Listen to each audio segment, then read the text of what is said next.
Hello everybody and welcome back to SFF180. It is time for the mailbag for Monday, October 17th.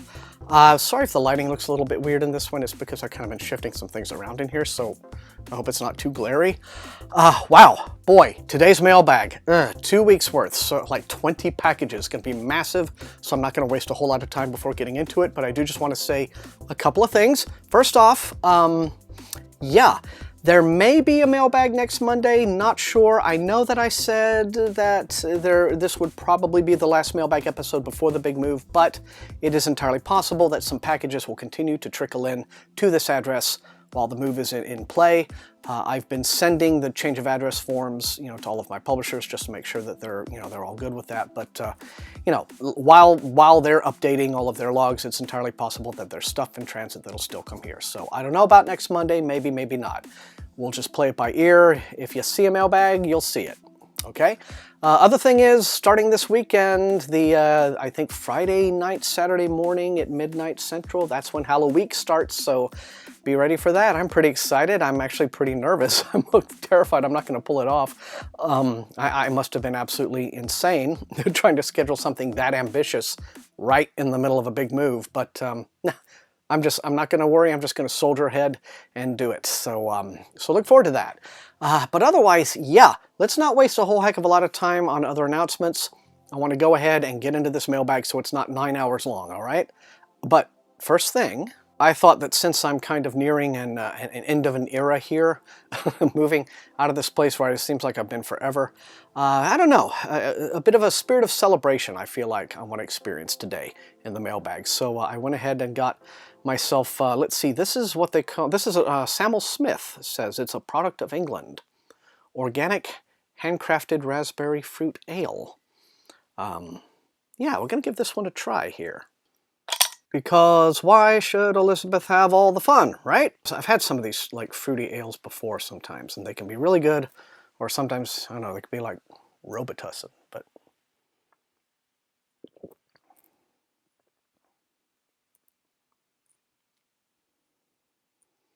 yes, I would say Thomas approves. All mailbags should be like this. Why haven't I done this all the time?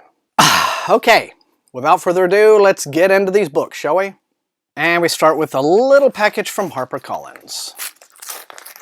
And this is a mass market paperback for what looks to be a new military SF space opera series. Author is Ian Douglas. The book is called Altered Starscape, the first book of Andromedan Dark.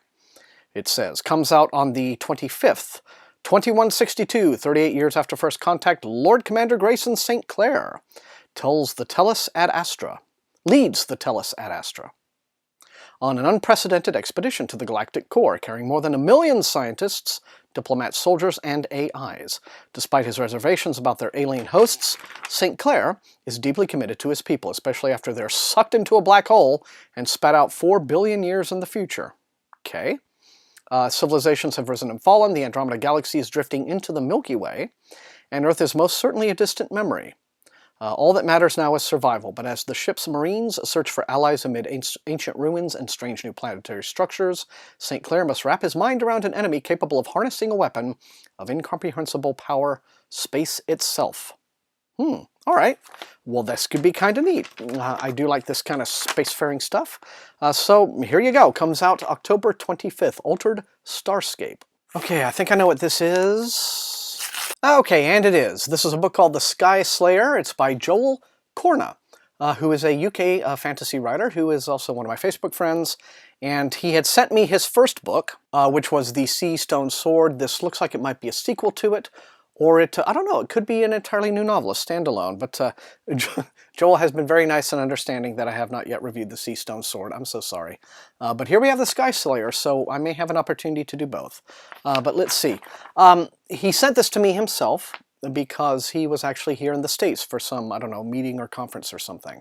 And so it became, a lot less expensive to send me the book when he was over here. So thank you very much, Joel. But it says, you do not wield power, it wields you. All who kill a pterosaur are cursed, but Rob Sarden went a step further. He killed their king. To break the curse, he must escape a prison of ice and crystal, south of south, beyond all hope. With a ragtag team of former pirates, a failed thief, and a strategist who cannot be trusted, They seek a ship that can sail on a sea of fire. They must cross the grinding ice, challenge an empire, and face the dread pirate Skagra before she unleashes the crown of black glass. But above all, Rob must face the ghosts of what he has become. Kingkiller, Swordbreaker, Sky Slayer. Well, he definitely sounds like a man with a lot on his plate. All right, well, anyway, this is from Joel Corna, and I suppose it is out now. So congratulations, Joel, and thank you very much. Well, this is one that looks kind of neat. The title is Tattoo Atlas. The author is Tim Florine. This comes from Simon Pulse, which is Simon & Schuster's, one of their young adult imprints. This comes out on the 18th, so tomorrow. Interesting. Let's see what it has to say. A teenage sociopath is fixed, quote-unquote fixed, after he gets an implant that's supposed to cure him, in Tattoo Atlas, a thrilling coming-of-age tale from the author of Willful Machines. A year ago, Rem Braithwaite watched his classmate Franklin Kettle commit a horrific crime. Now, apart from the nightmares, life has gone back to normal for Rem. Franklin was caught, convicted, and put away in juvenile detention for what he did. The ordeal seems to be over, until Rem's mother selects Franklin as a test subject for an experimental brain procedure intended to cure him of his cruel and violent impulses. Suddenly, Rem's memories of that day start coming back to the surface. His nightmares become worse than ever. Plus, he has serious doubts about whether his mother's procedure will even work. Can evil really just be turned off? Then, as part of Franklin's follow-up testing, he and Rem are brought face to face, and Rem discovers Franklin does seem different. Despite everything, Rem finds himself becoming friends with Franklin, maybe even something more than friends. But when another of their classmates turns up dead, Rem's world turns upside down yet again. Franklin insists that he's innocent, that he's cured, but Rem doesn't know what to believe. Is someone else responsible for this new murder, or is Franklin fated to stay a monster forever? And can Rem find out the answer to this question before the killer, whoever it is, comes after him too? Interesting. Well, Tattoo Atlas, as you see the cover there, is like a little mouse in a maze, made out of the title. This comes out tomorrow from Simon Pulse. Let me know in the comments. Okay, and here we have another Simon & Schuster title. This one appears to be a middle grade, actually, not a YA. It is called Children of Exile. The author is Margaret Peterson Haddix. And let's see, this one came out on the 13th, so it's already available. And it says, Rosie must decide what she's willing to risk to save her family and maybe even all of humanity in Children of Exile. Let's see. For the past 12 years, adults called Freds have raised Rosie, her younger brother Bobo, poor kid, and the other children of their town, saying it is too dangerous for them to stay with their parents. But now they are all being sent back. Since Rosie's the oldest, all the younger kids are looking to her with questions she doesn't have answers to. She'd always trusted the Freds completely, but now she's not so sure. And their home is nothing like she'd expected, and like nothing the Freds had prepared them for. Will Rosie and the other kids be able to adjust to their new reality? Okay. So, little children adrift, as it were, in this appears to be somewhat dystopian middle grade story. But it is by Margaret Peterson Haddix. Children of Exile, I guess, is available right now.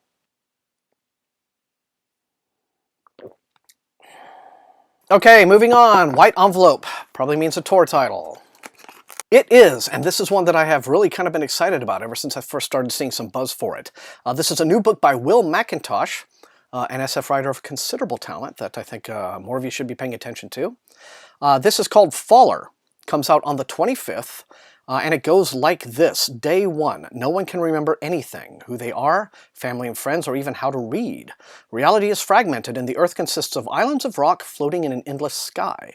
Food, water, electricity, gone, except for what people can find, and they can't find much. Faller's pockets contain tantalizing clues, a photo of himself and a woman he can't remember, a toy soldier with a parachute, and a mysterious map drawn in blood. With only these materials as a guide, he makes a leap of faith from the edge of the world to find the woman and set things right.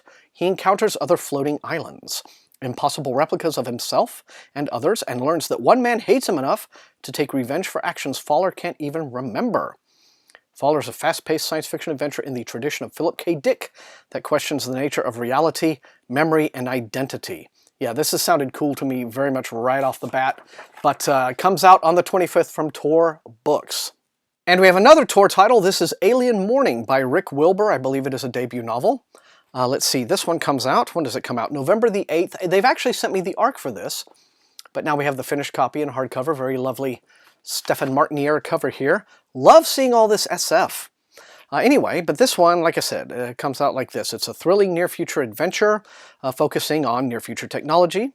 Wilbur gives us a glimpse of the important role global media networking could play in an exciting first contact situation with alien life. Peter Holman is a freelance sweeper. The year 2030 sees a new era in social media, sweepcasting, a multi-sensory interface that can convey every thought, touch, smell, sight, and sound, can immerse the audience in another person's experience. By fate, chance, or some darker design, Peter is perfectly positioned to be the one human to document the arrival of the aliens, the Shudoni. The Shudoni offer advanced science in exchange for various trade goods from Earth. But nothing is as simple as it seems. Nope, it never is. Peter finds himself falling for Heather Newsom, a scientist chosen by the Shudoni to act as their liaison. Engaged to his brilliant marine biologist brother Tom, Heather is not what she appears to be, but Peter has bigger problems. While he and his brother fight over long-standing family troubles, another issue looms, a secret war among the aliens who are neither as benevolent or as unified as they first seemed. Okay, and I'm going to stop right there. But Alien Morning, a new novel from Rick Wilbur, debut novelist, comes out November the 8th from Tor. Let me know in the comments. Okay, moving on, we have a big, heavy hardcover package from Random Penguin. So what could this be? It is the finished hardcover copy of Gemma, nicely matching the original. So let's have a look here. Yeah, out tomorrow. Gemma, of course, as you know, the sequel to Illuminae, which I will review as soon as I can, even though I have Halloween coming up. But let's just see. Moving to a space station at the edge of the galaxy was always going to be the death of Hannah's social life. Nobody said it might actually get her killed. Hannah is the station captain's pampered daughter. Nick is the reluctant member of a notorious crime family. But while the pair are struggling with the realities of life aboard the galaxy's most boring space station, Grant and the Hypatia are headed right towards the Heimdall, carrying news of the Carenza invasion. Okay, and so this follows on from Illuminae, but the main characters, the protagonists this time, are different. So it's coming from different viewpoints, and so I am really looking forward to how this trilogy continues, because I'll tell you, yes, I mean, I had once you got past that first couple 250 pages of Illuminae, it really kicked into gear, and so I'm hoping that this sort of continues that trend. But Gemma, it's finally here, everybody, tomorrow. And this is another Random Penguin.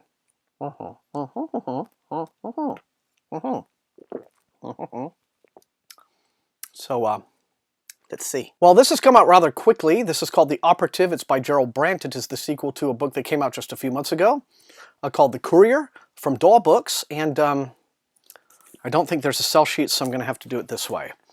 Well, what can I read that won't be too much of a spoiler? It just says, Chris Merrill was a survivor. She'd lost her parents as a young girl, and she'd been forced to flee the dubious shelter of her aunt's home at 14 to escape the unwanted attentions of her uncle. She lived on the streets of San Angeles, finding refuge in the lowest level of the city. When she got the chance, Chris found a room to rent on level 2. Earning a precarious living as a motorcycle messenger, a courier delivering sensitive materials the megacorporations would not trust to any method that could be hacked. A year ago, Chris's life changed irrevocably when a delivery went terribly wrong, and so that's going to be what the first book was about, I'm sure. And now it all follows up with The Operative from Daw Books, which I am guessing comes out probably right around the 1st of the month. And this is another Random Penguin, would appear to be a hardcover. It was not a hardcover, it was 2 trade paperbacks, and one of them here is Shadowed Souls, which is edited by Jim Butcher and Carrie L. Hughes. This, I guess, is a UF anthology of fresh original stories. Looks like there is a new Dresden story in here. There is a, let's see, Shauna McGuire story, Sleepover, Kevin J. Anderson, Eye of Newt, Rob Thurman has a story in here. So Kat Richardson, Jim Hines, Anton Strout, Lucy Snyder, Christine Catherine Roosh, Tanya Huff. So, yeah, a compendium of UF superstars are all in here. It's called Shadowed Souls, and I'm guessing that it is a November title from Rock. And then we have this, which is called The Burning Isle. The author is Will Panzo, and it's described as a powerful and gripping debut grimdark fantasy set in a world of criminals, assassins, and magic. The mage Cassius has just arrived on the island of Scipio. 5 miles of slum on the edge of 50 miles of jungle, Scipio is a lawless haven for criminals, pirates, and exiles. The city is split in 2, each half ruled by a corrupt feudal lord. Both of them answer to a mysterious general who lives deep in the jungle with his army. But they still constantly battle for power. If a man knows how to turn their discord to his advantage, he might also turn a profit. But trained on the island of 12, Cassius is no ordinary spellcaster, and his goal is not simply money. This is a treacherous island where the native gods are restless and anything can happen. Okay.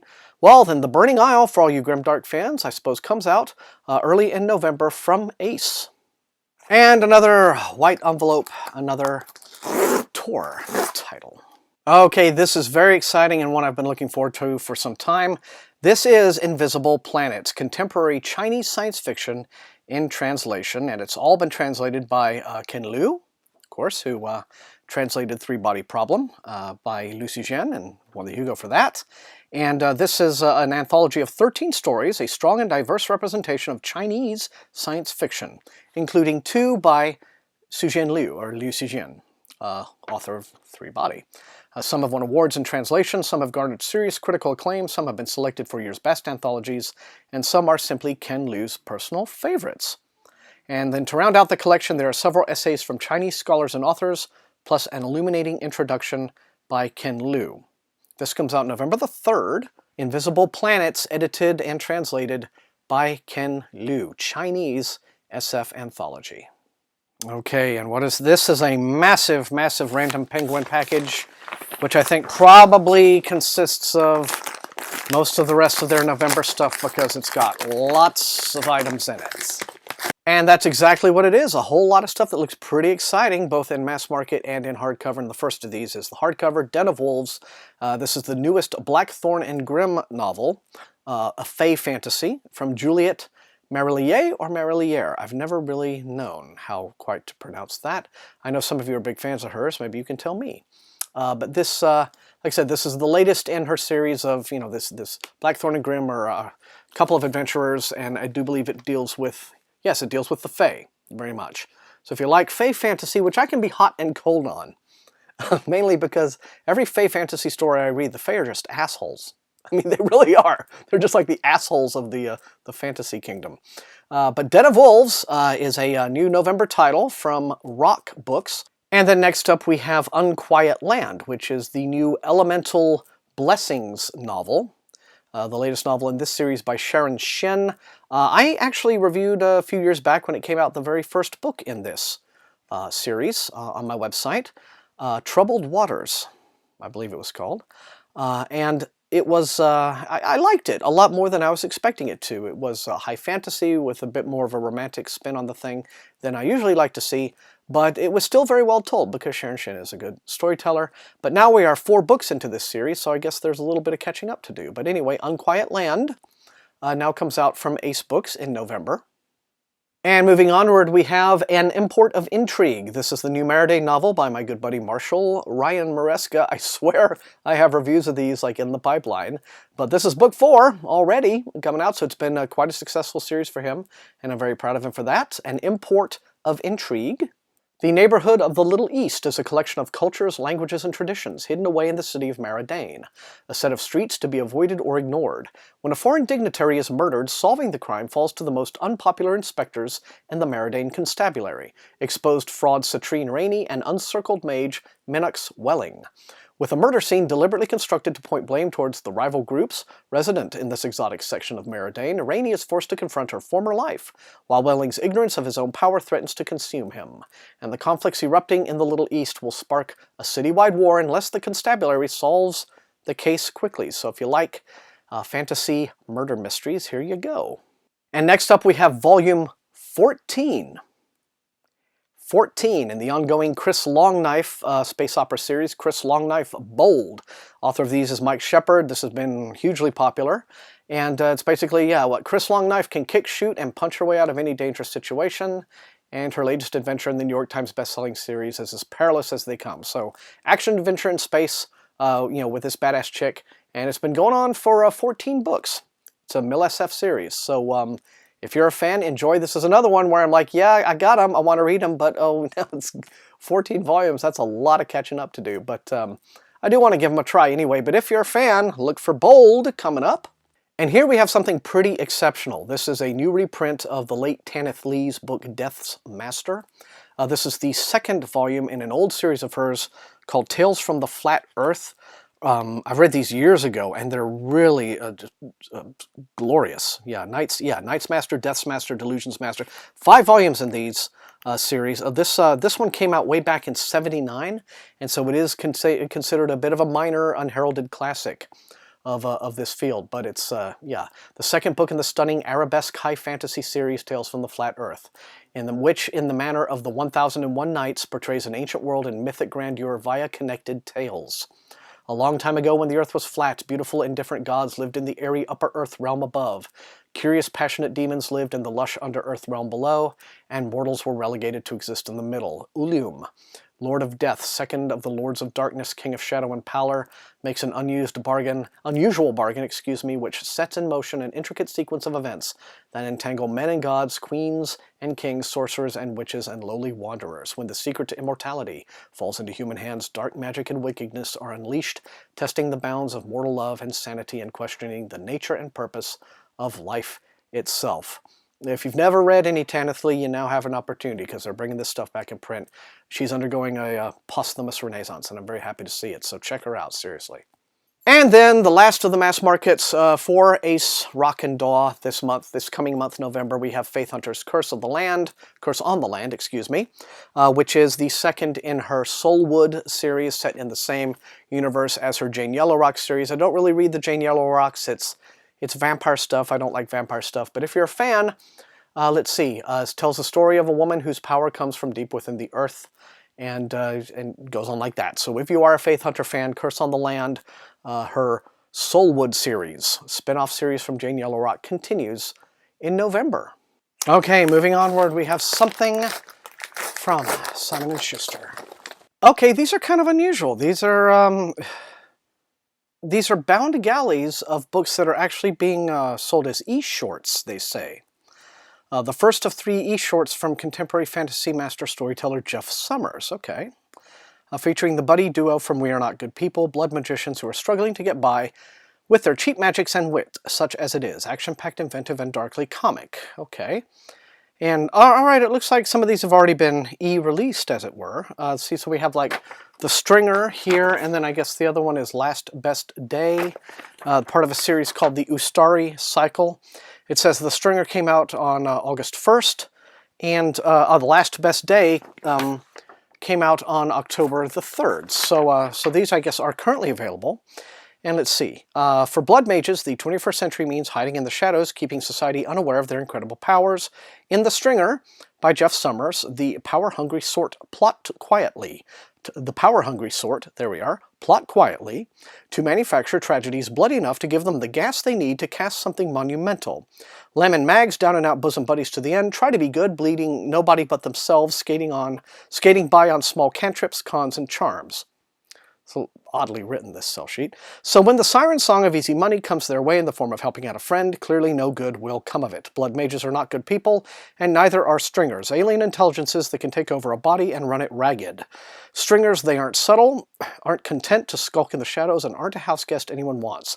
Lem is about to learn what a possession hangover feels like if Mags and his more tentative allies can figure out how to stop the demon without killing him. Okay, so, and then, of course, the second in this series, I guess, is Last Best Day. And so it sounds like you have UF, but with a little bit of, science fictionalism, shoved in there with some alien creatures and what have you.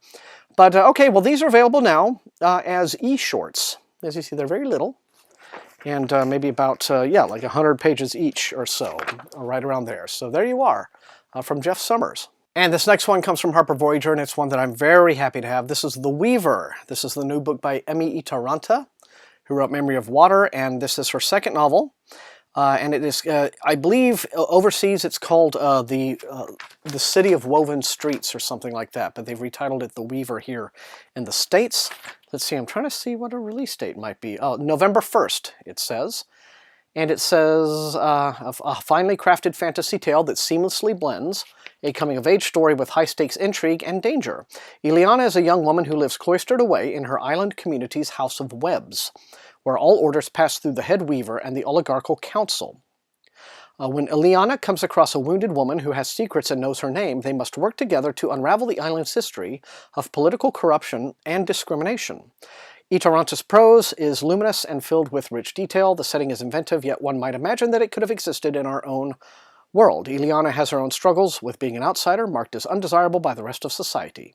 She's multifaceted and a sympathetic protagonist. And Emmy Taranta, what she does is, these are not translated. She writes her novels in her native Finnish, and then she goes right back to the beginning and writes them again in English. So she writes, like, both versions together. And so that's really fascinating. But this, I'm really looking forward to reading. And it comes out on November 1st. So let me know in the comments. All right, and next up, this is a young adult title from Random House. And I do believe, in fact, if memory serves, I have gotten this one as an ARC and showcased it here. The author is April Lynn Pike. And I recall being pretty intrigued by it because it's like all about drugs and stuff. Yeah, okay, it comes out on the 25th. And yeah, here we go. In a near future world, so it's SF, where the residents of Versailles live like it is the 18th century, secrets are the deadliest drug. After Danica witnesses an act of murder by the king, her mother makes a manipulative power play, blackmailing him into making Dani his queen when she turns 18 in 6 months.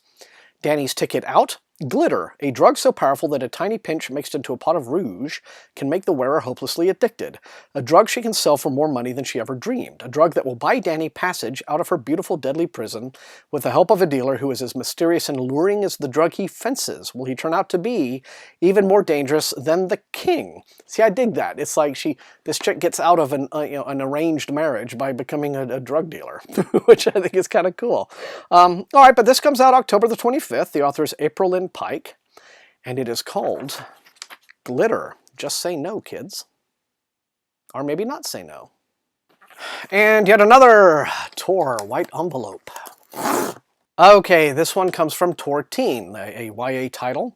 And this appears to be a YA zombie apocalypse novel. As you see, you have three presumably attractive white teens kind of jogging calmly away from this advancing zombie. And it says, it comes out on the 18th, tomorrow, and in one terrifying night, the peaceful community of Creek's Cause turns into a war zone. No one under the age of 18 is safe.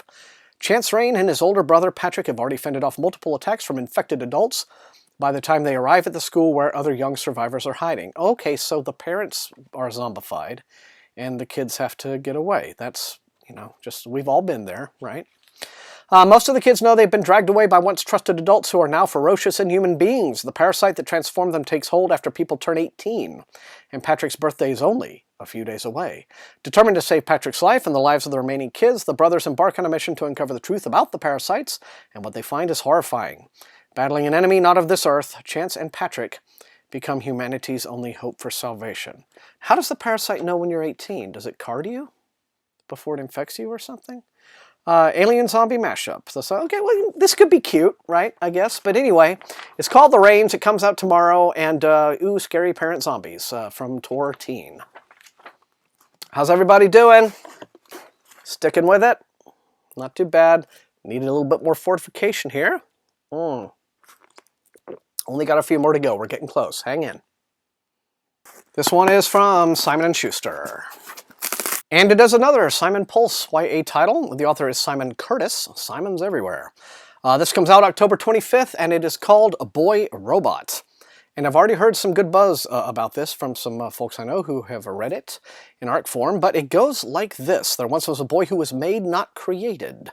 In a single night, Isaac's life changed forever. His adopted parents were killed. A mysterious girl saved him from a team of soldiers, and he learned of his own dark and destructive origin, an origin he doesn't want to believe, but one he cannot deny. Isaac is a robot. A government-made synthetic human produced as a weapon and now hunted, marked for termination. He and the robots can only find asylum with the Underground, a secret network of robots and humans working together to ensure a coexistent future. To be protected by the Underground, Isaac will have to make it there first. But, with a deadly military force tasked to find him at any cost, his odds are less than favorable. Now Isaac must decide whether to hold on to his humanity and face possible death, or to embrace his true nature in order to survive at the risk of becoming the weapon he was made to be. A fast-paced, high-stakes novel that explores humanity, the ultimate power of empathy, and the greatest battle of all, love versus fear. Well, Boy Robot comes out October 25th. Sounds like it could be pretty exciting. I do like, that it's these YA novels, they all seem to find just endless variants of, oh my God, the adults are out to get us, sort of thing. And I don't know, and this has a little It Gets Better project on the logo on the back cover, so for LGBTQ youth. So this the story could have some representation inside. Who knows? But let me know in the comments, boy robot. Moving down the list with one more tour. And this is one I have been very, very eager to get. The author is Bracken McLeod. This is a horror novel called Stranded. And it says it is a gripping and chilling tale perfect for fans of John Carpenter's The Thing. Hello? You called my name? Let's see. Okay. So, for fans of The Thing and Stephen King's The Mist, a terrifying icebound thriller where nothing is quite as it seems, Bracken McLeod's Stranded comes out on... Oh, okay. Oh, it's apparently come out. Came out on the 4th. Ooh, neat. All right. Masterclass in how to spin a twisted psychological thriller that will keep readers up all night. Badly battered by an apocalyptic storm, the crew of the Arctic Promise find themselves in increasingly dire circumstances as they sail blindly into unfamiliar waters and an ominously thickening fog. Without functioning navigation or communication equipment, they are lost and completely alone. One by one, the men fall prey to a mysterious illness. Deckhand Noah Cabot is the only person unaffected by the strange force plaguing the ship and the crew, which does little to ease their growing distrust of him. Dismissing Noah's warnings of worsening conditions, the captain of the ship presses on until the sea freezes into ice and they can go no farther. When the men are ordered overboard, in an attempt to break the ship free by hand, the fog clears, revealing a faint shape in the distance that may or may not be their destination. Get away, guys, it's Cthulhu. It's really risen from the ocean depths. Noah leads the last of the able-bodied crew on a journey across the ice and into an uncertain future where they must fight for their lives against the elements, the ghosts of the past, and ultimately themselves. Okay. Stranded by Bracken McLeod. Survival horror in the Arctic wastes. Let me know in the comments. Second to last package, you guys. We're getting close. This one comes from Random Penguin. And this is one I've been hearing pretty neat things about. This is a new fantasy novel called The Bear and the Nightingale. The author is Catherine Arden. This comes out January 17th. And it is a debut novel. Announces the arrival of a singular talent with a gifted and gorgeous voice. At the edge of the Russian wilderness, winter lasts most of the year, but Vasilisa doesn't mind. She spends the nights huddled around the embers of a fire with her beloved siblings, listening to her nurse's fairy tales. She particularly loves the story of Frost, the blue-eyed winter demon, who appears in the frigid night to claim unwary souls. Wise Russians fear him, her nurse says, and honor the spirits of house and yard and forest that protect their homes from evil. After Vasilisa's mother dies, her father brings home a new wife. Fiercely devout, Vasilisa's stepmother forbids her family from honoring the household spirits. The family acquiesces, but Vasilisa is frightened, sensing that more hinges upon their rituals than anyone knows.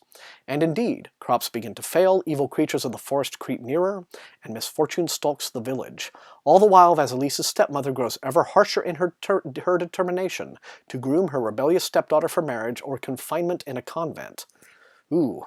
As danger circles nearer, Vasilisa must defy even the people she loves and call on dangerous gifts she has long concealed. This in order to protect her family from a threat that seems to have stepped right from her nurse's most frightening tales. So as you see, this is very much a pastiche, I'm sure, on the classic fairy tale form. You've got the wicked stepmother trope and all of that, but it sounds like it could be rich and full of atmosphere and a lot of storytelling magic, who knows. But this is really getting heavily pushed by Del Rey. Catherine Arden, The Bear and the Nightingale, comes out January 17th. This is it. This is it, you guys. Hang on, I need a celebratory sip. I'm not usually a sloppy drinker. Not usually. Oh, what in the hell is it? Yes, just enjoy. I did. I dripped. What can I say? All right, and so we wrap this one up with an arc. This comes from Gallery Books. Interesting. Some of the most promising horror I've encountered in years, says Shannon McGuire. Okay. This is a book called The Devil Crept In. The author is Anya Alborn. And I know that name because I've gotten another book of hers. Let me go. Here's some. Within These Walls. I think that's the one that I've been sent. But apparently she has several horror novels. Okay, interesting. One of the standout female horror authors in a genre normally dominated by men. Let's see, so what do we have? Young Jude Brighton has been missing for days, and while the search for him is in full swing in the small town of Deer Valley, Oregon, the locals are starting to lose hope. They're well aware that the first 48 hours are critical, and after that the odds usually point to a worst-case scenario. And, despite Stevie Clark's youth, he knows that too. He's seen the cop shows. He knows what each ticking moment may mean for Jude, his cousin and best friend. That, and there was that boy, Max Larson, the one from years ago, found dead after also disappearing under mysterious circumstances. And then there were the animals, pets gone missing out of yards. For years, the residents of Deer Valley have murmured about these unsolved crimes and that a killer may still be lurking around their quiet town. Now, fear is reborn, and for Stevie, who is determined to find out what really happened to Jude, the awful truth may be too horrifying to imagine. Okay, well, the devil crept in, creeps your way on, see what I did there? On February the 7th, 2017, from Gallery Books. All right, well, the way I'm doing tonight, I may as well just pour this beer all over myself and walk staggering out into the street. But, wow, we did it, you guys. Thank you so much for sticking with me. You know the drill. Light up those comments. Let me know what are they.